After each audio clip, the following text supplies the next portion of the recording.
Hello, my fellow chatterers and book lovers, and anyone else who's popped in because you're curious about what this is or you have got a bit lost. Welcome, everyone. I'm Chatty, this is my channel Chatty with my chatter, and I'm going to be chatting away madly about my August wrap-up. So all of the books I read in August. It is a lot of books. I don't know if this is just due to it being the summer holidays. Filming is a challenge during the summer holidays when my kids are off school, but reading apparently is not. Or if just, being part of the Magical Readathon and being very excited about that, just gets more books read. I don't know.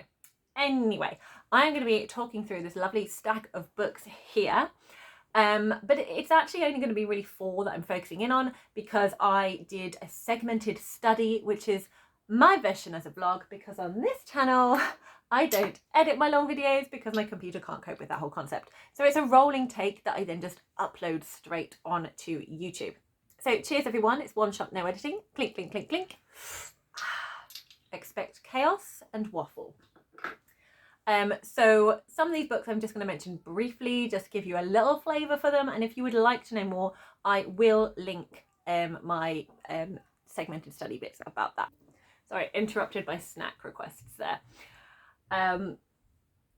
So the books that I don't go into a huge amount of detail with, I will link so you can see the videos I've already done about those specific books. Where is my tea? Because I feel I'm going to be doing a lot of talking, so I've got a nice big mug. It's good temperature, so I should probably drink and make the most of it. Okay. The first book I read was a follow-on. I was reading it in July, I intended to have it finished in July, but I went on holiday and we went camping. And this beautiful Fool's Assassin is not a camping book. It is a nice, dry shelter at home, which is good because the best way to discover whether or not your tent is waterproof is to not use it for 2 years, then take it to Scotland and see what happens. Our tent was not waterproof, but we managed. We did go to we did end up going to a travel lodge a day early, but it was all fine and the children thought it was hilarious. So Fool's Assassin did not come for the last week of July, so I read probably about 1/5 of it, and then the rest is in August, which is why it's in this wrap up. And I'm not going to talk about it now because it's Hob, and we know I'm just going to talk forever, so I'm going to come back to that one so I can then just talk and then not think, flipping neck, I've still got a load of other books to talk about. So I'm going to talk about Fool's Assassin at the end. So then the book I did take with me on a holiday, I was allowed to start because as a treat for reading so much previously on the Magical Readathon, we got to start 3 days early if we wanted to. And I obviously wanted to because I couldn't read the last book in July. So The Hollow Hills by Mary Stewart, I started on the 29th of July. But I did read quite a lot of it in August, and it's part of the Magical Readathon, so I'm counting it for August. Pardon me. So I have done a separate video all about this one, which I will link here. So should you want to know more information, you can go and do that. But briefly, this is an adult fantasy. It is a retelling of the Arthurian legend, but featuring Merlin. So Merlin is the protagonist of this trilogy. And this is the first book with Arthur in. So Arthur was conceived in the last book and birthed and comes to boyhood in this one, ending with him being recognised as king. Spoiler, sorry if you didn't know that, but you should. Tangents. Nope, all completely gone because I whacked myself in the chin and I've hit a spot and now it just kind of hurts. Ouch. What else was I going to say about this book? There was going to be more adult fantasy. Yeah, there's an adult fantasy, but the fantastical element is quite small. It is kind of just focusing on Merlin's magic, but it seems to be kind of a combination of powers that are sometimes there and sometimes not, and it's very linked to deities, whether that is gods in the Christian religion or whether it is the pagan gods that were there before, and also how the Roman gods kind of got infiltrated, possibly mixed into that culture. So there are little hermitages all over Britain in this book. with little shrines for different pagan gods, and they are slowly being kind of like taken over and dedicated to God of the Christian religion. So this is very kind of historical. It reads very historical. There's a lot of detail in here, which I really, really enjoy. It's such an interesting period, this kind of mixture of cultures. So you've got the land had been conquered by Rome, and so you had that mixture of Roman and Celtic, and the Rome has now kind of gone, and you've got Saxon invaders coming in, you've got Viking invaders coming in, and you've also got Christianity coming in as well. So it's a really, really interesting mix in here. So I enjoy all of that. I do like the character of Merlin to an extent. I just don't like it when he down talks to women and we get to see misogyny. But as I mentioned in my video, it is, you see where it comes from. It is of its time. It is of its time in the 1970s. And it's probably the attitude that they had back then in a patriarchal society, but it does wind me up and frustrates me and makes me a little bit angry. But there's only a couple of points in here where that happens, so in between I can enjoy the historical detail, and I am enjoying the series on the whole, but just tread carefully. But if you enjoy history, particularly that period of history, I do recommend these ones. If it's not your thing and you get really annoyed with misogyny in books, don't read it. Save yourself the bother. Okay, the next book I read that I'll put the playlist actually, because there's just going to be too many videos here. So if you want to see, look through that to find the one you want. This is Julia and the Shark by Kieran Millward Hargrave and illustrated by Tom DeFreston. It is a middle grade contemporary that has a strong mental health theme in here, and has representation of bipolar. Also exploring what it's like for a child to be dealing with a parent suffering from that. Also kind of a fraught, like it's a really loving family, but then when families have difficulties and kind of the impact that has on the child as well, it's really well done. The language is so beautiful in this book. The illustrations in here are absolutely gorgeous. Let me find one to show you. She says, and now can't find one. Okay, here we go. So we have all of this kind of seascape, and then we have little pops of yellow. So like from the windows, you can't really see there, the windows of this boat.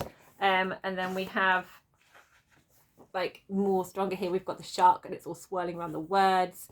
It's just awesome. And then we get a few of these kind of like overlays on this tracing paper. So we've got the lightning forking out here, and then you turn over the page and then you've got it on the other side. It just adds an extra something to the book, which is awesome. But I absolutely loved this book, and I highly recommend if you enjoy middle grade, or if you enjoy a book with kind of a really emotional feeling to it and explorations of mental health. Highly recommend. And then coming up to the first book that I haven't spoken about yet, and that is Percy Jackson and the Battle of the Labyrinth by Rick Riordan, which is another middle grade, and this is a fantasy, and very well known. I think everyone knows about Percy Jackson, really. If you don't, Percy Jackson is a human boy that then discovers he has one parent that is actually one of the ancient Greek gods. So he's actually a demigod with demigod powers, and there's a lot of mixture of mythological magic merging with everyday life in America. Sorry, tea break, tea needed. Let's just pause for tea, drink.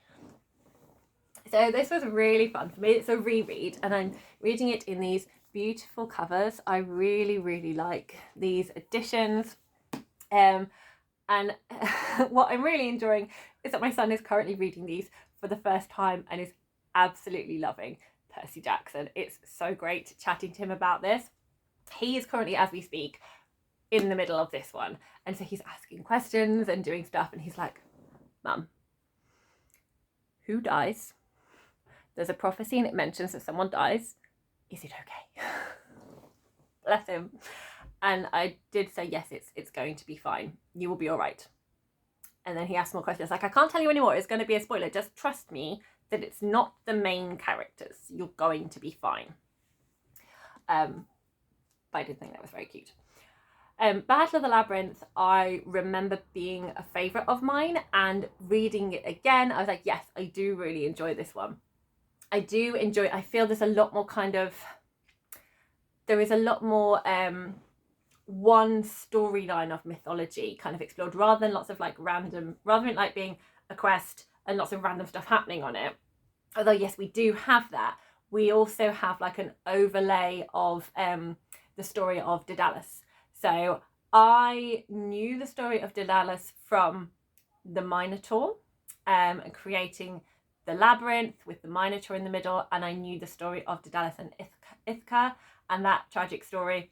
I didn't know what happened afterwards to Daedalus, so it was really interesting to hear more about his life and kind of the ups and downs, and that's kind of woven throughout this story. So Percy experiences that in his dreams, and it kind of all links into the plot within this. I also really love that we have 4 main characters going on the quest in this. So we get Tyson back. I love Tyson. I'm so excited to see Tyson again in this. So it was great to have, and we didn't have to sacrifice anyone else. You know, we still had Grover, we still had Annabeth, we still had Percy in this. So all of them are together on this quest, which I really enjoyed. There's definitely kind of a much stronger kind of Annabeth storyline in this as well. Like, it's like her personal mission to be able to like find out more about this. She gets to lead a quest in this one, which is really great to see. We also have another recurring character popping back, and there's a bit of mystery around that. There is a little bit emergings of sort of tangled relationships kind of popping up in here. But one of the other things I love in here is sorry, I've got an itch on my ankle. just scratching my ankle, it's fine.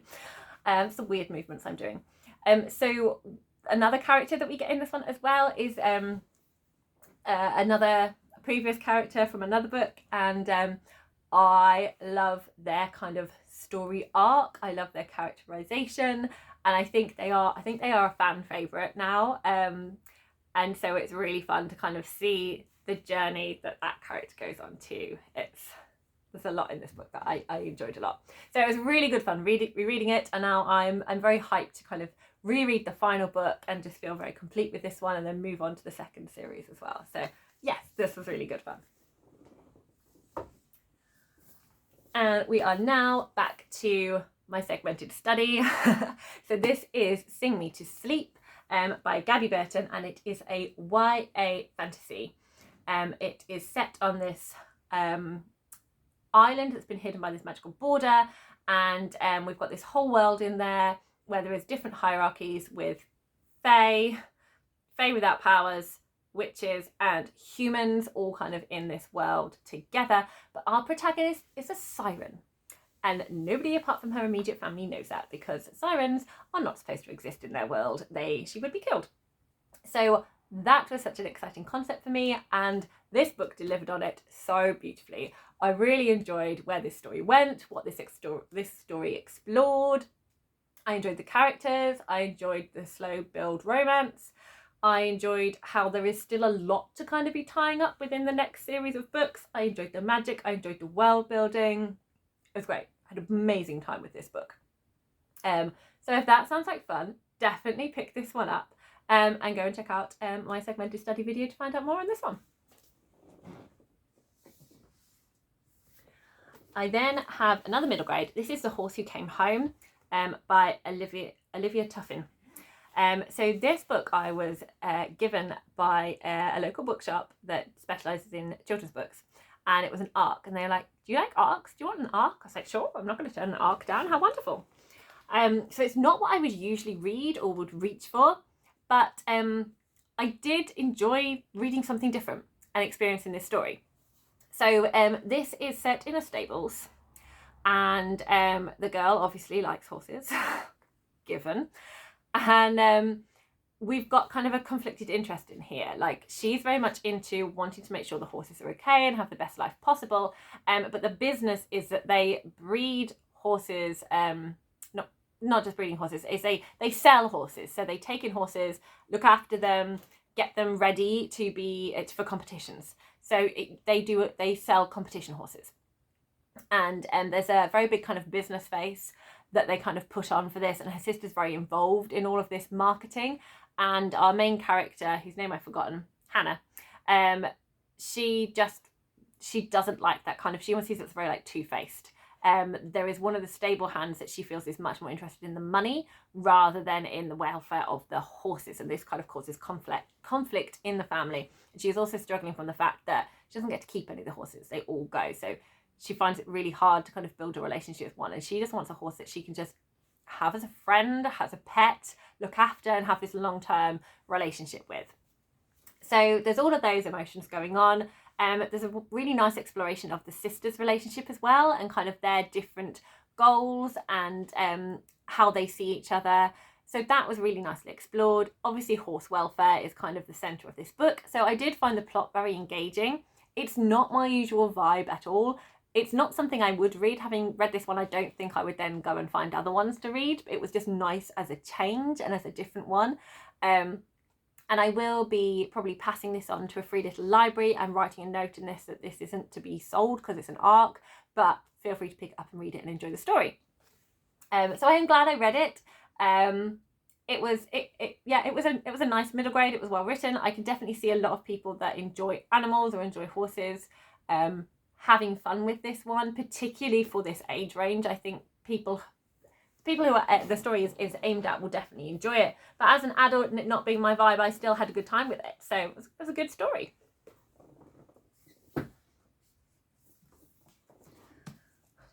I read The Shadow Cabinet, which is the second book by Juno Dawson in Her Majesty's Royal Coven, which is an adult fantasy. It's a supernatural fantasy. It has witches. And I love this series. I love this series so much. It's wonderfully messy. It's just an utter delight. Didn't enjoy this as much as the first one, purely because I really appreciated the themes being explored in the first one more than this one. But this one was still a great book. It was still a really fun time, and I'm so excited for the third book. And if you want more thoughts and opinions on this, then please see my video on that one, because I will tell you everything that you need to know. Okay, and my final book before I get into Fool's Assassin? Yes, Fool's Assassin. It's like, it's not Assassin's Apprentice, that's the first one. Is a non-fiction book that I was so highly anticipating reading. So I read this book with Kay Fox and Kat in a Discord chat, and it was really fun to kind of chat about it with them. This book is a mixture of kind of a self-help book, and also has some memoir segments from Jamie about his own experience being trans, and there are also lots of kind of anecdotes like sprinkled throughout it of people's responses at these particular points in their trans journey. So it gave like a really good kind of whole reflection of, you know, it's not just one trans story. It's like there's lots of different ones, and every journey and every story is valid, and there will be something in there for everyone that will kind of like pull them in and relate to. It is, I feel that it was it'd be a really good book to read kind of as you're exploring it together. So for example, if someone in your life has got to the point of telling you they're trans, or if you are trans and you are trying to work out what that means for you, this is a really good book to read. It's also a really good book when you're at the point of sharing with people that you love, to explore with people that you love. I think it'll be a really good tool for conversation. Jamie explains it so clearly in this, like all the different segments, and that's what I really love about nonfiction. I really like clear sections and headings, so I really appreciated the layout of this book. So let's have a look. So it starts off kind of with an introduction and a welcome, and then it has an explanation on how to use this book. And so it kind of goes through different things here, and it has like highlighted here, it points out things that are relevant for trans masc people and things that are relevant for trans femme. So trans masc is for if you are presenting more masculine, and trans femme is if you are presenting more feminine. So it's not like this is for females, this is for males. It incorporates non-binary within that as well. So for example, in trans masc, it will be exploring things like you may consider about starting tea. You might consider like how you dress to kind of have that more representation, or how you feel, or exploring like what it was like not to be to kind of not to be seen as more feminine than what you are, that felt comfortable for you. So it kind of focused more on that sort of thing, and the opposite for trans femme. And then it kind of like has little things where it talks about like a top tip. Whoop, there we go. So we've got top tip bits here, and you'll find those sprinkled out the book, like this is something that might be a good idea that you might want to try. And then it has this section here that says for the allies. So if you are wanting to support someone in your life who is trans, it's got sort of like, maybe don't ask about this, or be aware when someone's talking to you that although what your feelings are valid, you don't need to tell that to them right now, because what they need to hear is they need to tell you how they're feeling and just have support from you.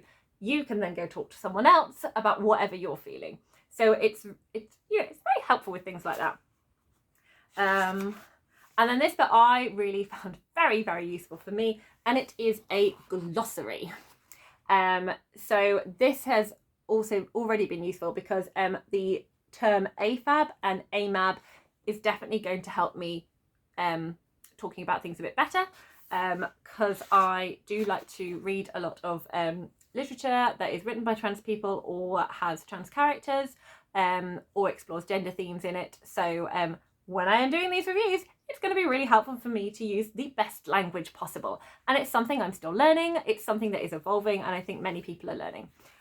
Also, feel free to correct me anytime. I'm very happy to take on board and keep learning things.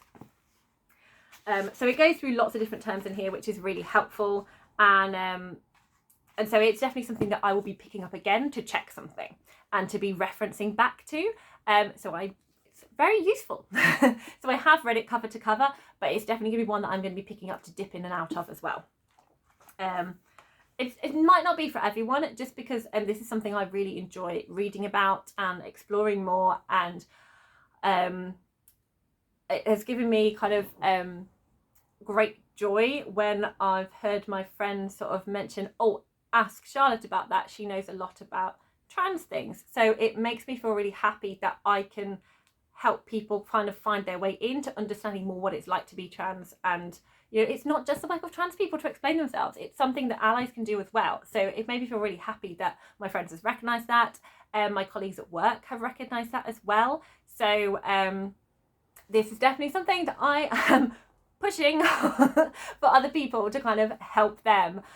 So helping people in my life that do want to know more about how to be a better ally, that do want to kind of understand, like I work with a lot of families, so helping people at work understand like what might be being explored in kind of different families, this is going to be very helpful for them.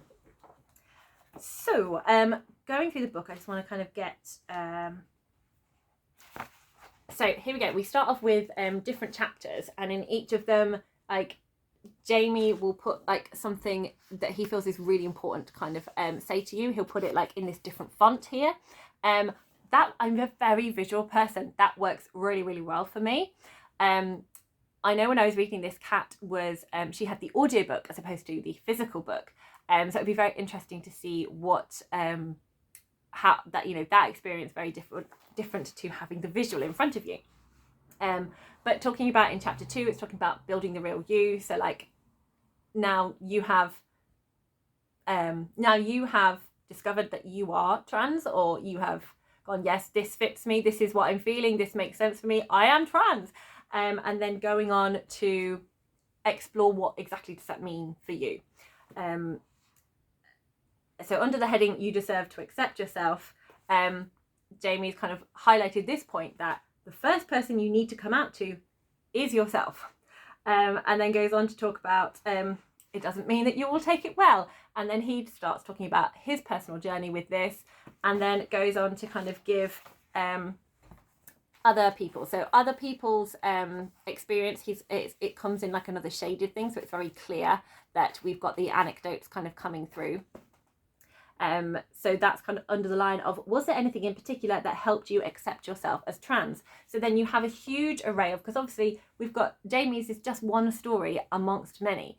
So I think that's something that Jamie felt was really important to put in the book, that you get different voices, that you get different ethnicities, that you get different experiences, that obviously you hear from trans women and from non-binary.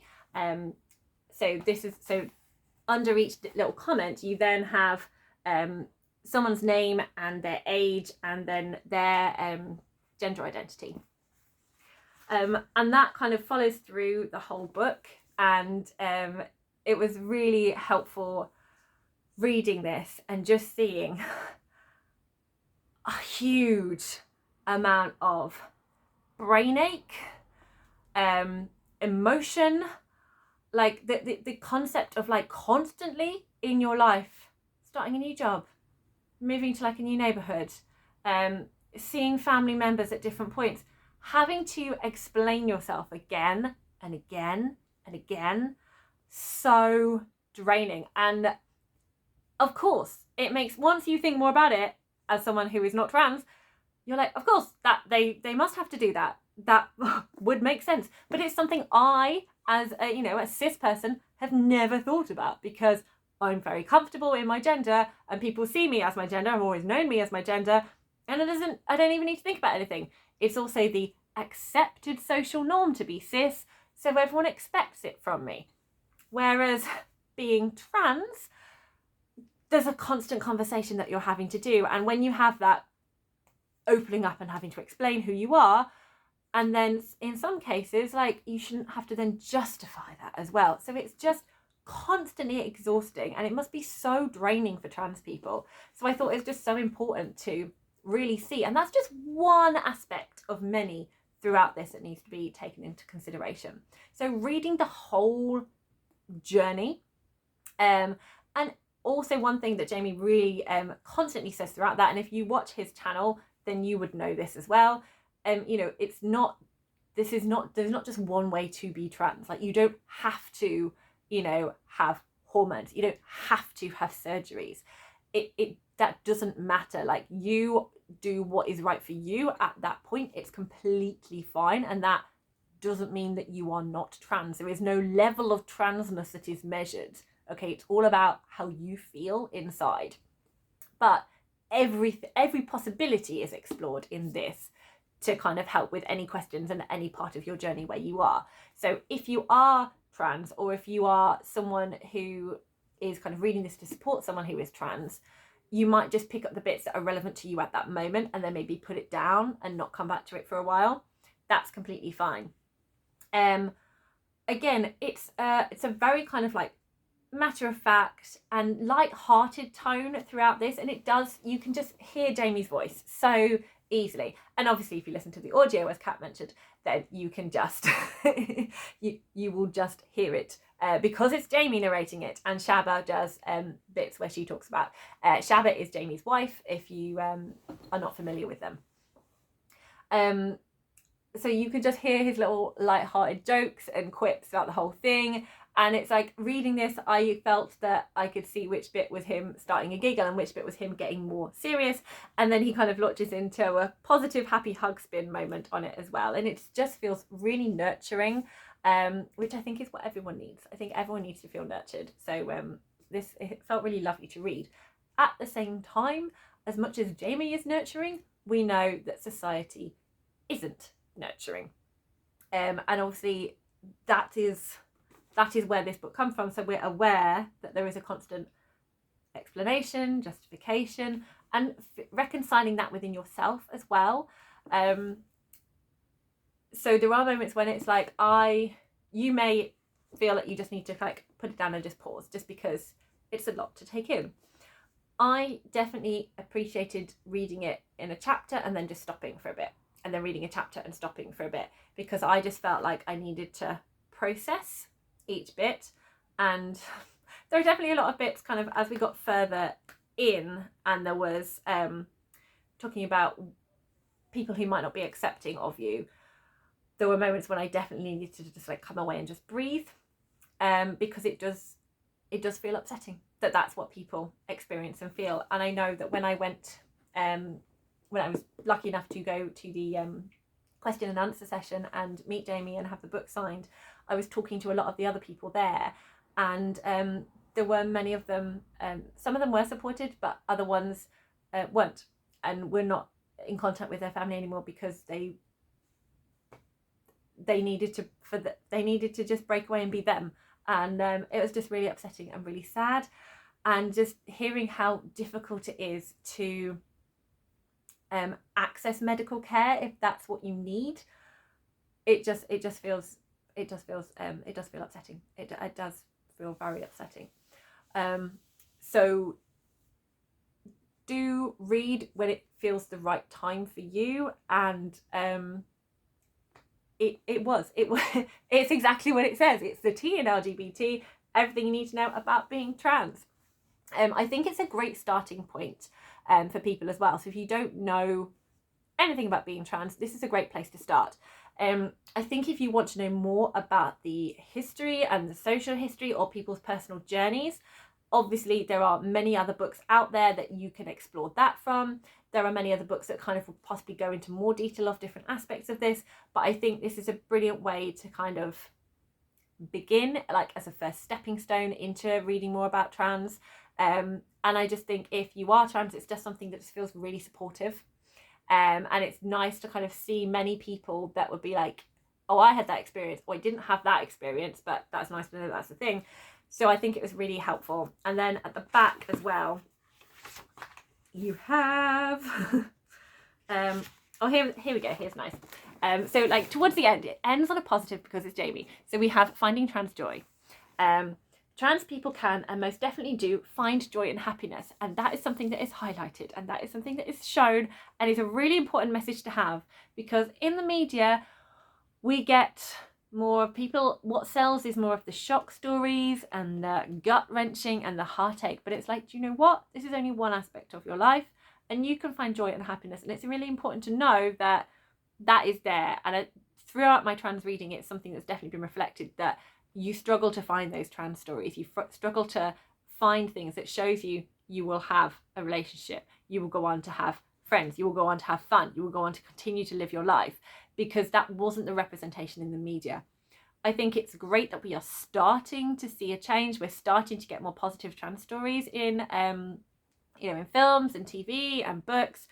It's not enough, but it's a start. So this comment from Jamie is really important to highlight, and it's nice that that's how the book does end and kind of goes towards, as well as we have a few illustrations throughout. And here's a lovely one. So we've got an illustration of Jamie, and it's all the things that make him, trans being an aspect of that. So we've got the fact that, you know, he's a husband, that he enjoys making YouTube videos, that, you know, he's got a degree, he enjoys travel. I presume that's what the globe is. I'm not sure. He likes beards. He's very happy to have grown his beard. You know, there's just so many different things that makes you who you are. And I just really like this picture. It's just very cute. It's just a very cute picture. So I really enjoy the artwork as well. And then we have acknowledgements. We have further reading and resources. So Jamie goes on to list other books that you could read. Trans people to follow on social media, some websites that can be really helpful, research paper and references, and helplines. So I think it's brilliant that at the end there are some global helplines. Yeah, global helplines. So I think all of that is really important, and then an index to kind of find more about the bit you're searching for. So I thought it was great. So definitely, if this sounds like it's going to be a helpful book, absolutely recommend reading it. I did have a great time reading it. Like I said, some felt harder than other bits, but generally Jamie's voice just shines throughout, kind of taking your hand, giving you a warm hug as you go through this journey. And finally, I have two more books that I have already spoken about. So Making Money by Terry Pratchett. I read as part of the segmented study. This is a reread for me. I love Pratchett. It's the second book in the Moist von Lipwig trilogy, but is part of Discworld and the Wider World. So it's definitely not one to start with. It was great just to pick this one up and just jump back into Discworld, and rather than going, oh, I have to read this one first and then I have to read this one, I just picked it up and just went with it and just had this story. It was great fun. I'd forgotten quite a few things in here, so rereading it was just so joyous. It was so joyous to be back with Moist again and just seeing him at his best. And everyone's favourite tyrant veterinary has quite a big role in this one, which is great fun. And the kind of relationship with him and Moist is just delicious. It's just hilarious. And then we have Red, White and Whole, which is a middle grade historical fiction novel in verse. So it's set in the 1980s, and it is by Rajani Larakoka. And this was a beautiful story. It has a theme of identity. So Reha is first generation American with Indian heritage, and her parents moved over from India to America. So she is mixing with, do I have this kind of more Americanized culture or this Indian culture, and just trying to bring them both together. It is a very kind of, it has like hard-hitting themes. There is illness and representation of that in this book. It has some representation of depression as well in here. So there are emotional topics explored in this book, but it is done beautifully. I love the novel in verse format. I love the protagonist. I love how this story was explored. So it was a really, really lovely one, and I go into more details again in my segmented study if you want to know more. Right, it's gone very dark because that's how long I've been talking for. I'm just going to pick the light on. Okay, I put the light on, but I'm running out of filming time and I haven't started Hob. So what I'm going to do is I'm going to put a link here for a video I have not yet filmed. I'm going to give Hob a single review. Because I feel that is what is needed. I have, whoa, don't come apart. I have a lot to say about Fool's Assassin. So I want to give myself the opportunity to do all of that without feeling I've got to rush through it because I'm running out of filming time. So if you want more Hob, come back. But in a nutshell, I love this. I love this book. Who's surprised? It's Robin Hobb. No one's surprised. It's going to be a gush fest, basically. I'm just going to really get into the characters and my emotional journey with them and why I love it so much. So if you're looking for any kind of exploration of themes and style, that's not what that video is going to be. It's going to be me just gushing about how much I love the characters and the journey. So if you want that and you then great, watch the video. If that's not for you, then don't watch it. But I love Hob. I love this series. It's beautiful. It's adult epic fantasy. There are many, many videos out there telling you, if you want to read Robin Hobb, why it's a good idea to do that. Basically, if you love characters, and if you love an emotional story, if you love a character arc, loads of people talk about how it is like really torturous, and characters do go through hard things, but if you love the characters, you just appreciate spending time with them and watching them grow. And yes, you bleed when they bleed. You feel the heartache. It feels real. But that's what makes this world so good, that you care. There isn't a single character here that you just don't have strong emotions about. You will have strong emotions, whether that you love them or whether that's that you hate them. And you will just have an emotional reaction to it. And that is down to the amazing writing that this author does in this world and the beautiful world building. So yeah, I haven't done like a review. I was about to say, I haven't done a review on a single book for ages. Technically I have, because all of my segmented study is that. But aside from ORILIUM, I haven't done a review on a book for a really long time. So I'm going to do that. So this is everything I've been reading. Please get chatty in the comments about what you've been reading in August, your thoughts on any of these books. You know I love a chat, and I would really like to hear What has been the favourite book that you have read in August? Let me know. Happy reading, everyone!